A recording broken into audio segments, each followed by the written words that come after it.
Well, the first process is a process of discovery. You shoot, to photograph is both an intuitive and a technical exercise.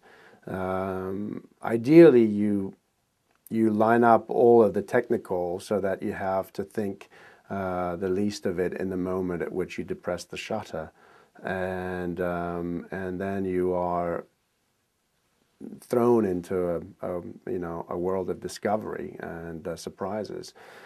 Surprises in the way that the talent is reacting to your direction. Surprises in the way that you find yourself reacting to their reactions, and sometimes it can develop and grow to be a dance. And in the best of cases, that's exactly what happens.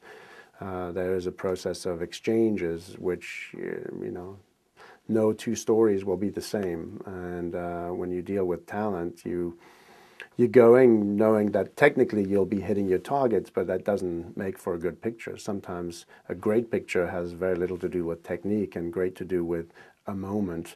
And sometimes a moment can be enhanced through the use of technique. All of those there are no formulas, at least not in my protocol of working. And so from dealing with, in portraiture, there's, other than selecting a location and deciding what kind of lighting, and generally the equipment tends to be about the same, because although I have a lot of different cameras, but I tend to have some of my favorites. And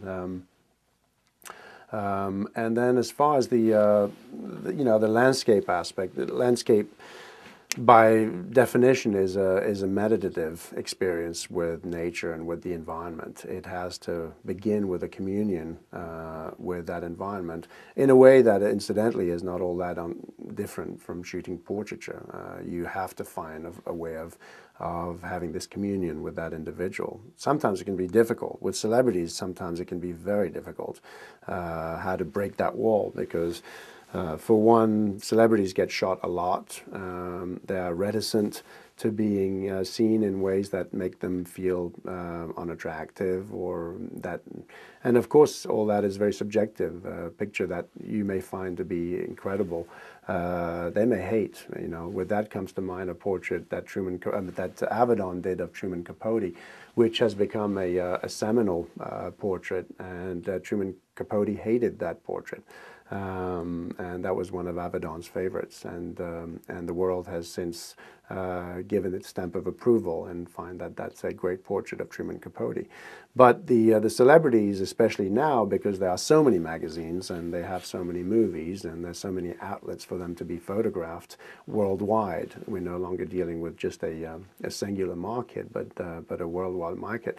They're particularly, they can be very fragile and very self-conscious, and so they might be very reticent to give you what it is that you want out of them. So that can be, that necessitates a certain type of communion and an engagement in really trying to find the humanity in them. Again, different types of emotions. With nature, it's really about engaging in the natural environment and having this communion and this meditation with the natural world, and being patient.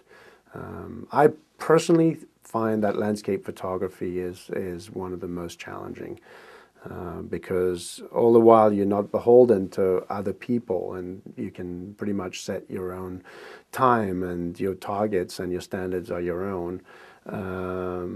You're still beholden to the weather conditions and the light, and you don't have all the time in the world. If you did, then it might be easier. You might find a great location and come back time and time again until the light is right. But typically it's not how life operates. You try to make the most out of what you have, and sometimes it's for happy, and other times it's not so happy results.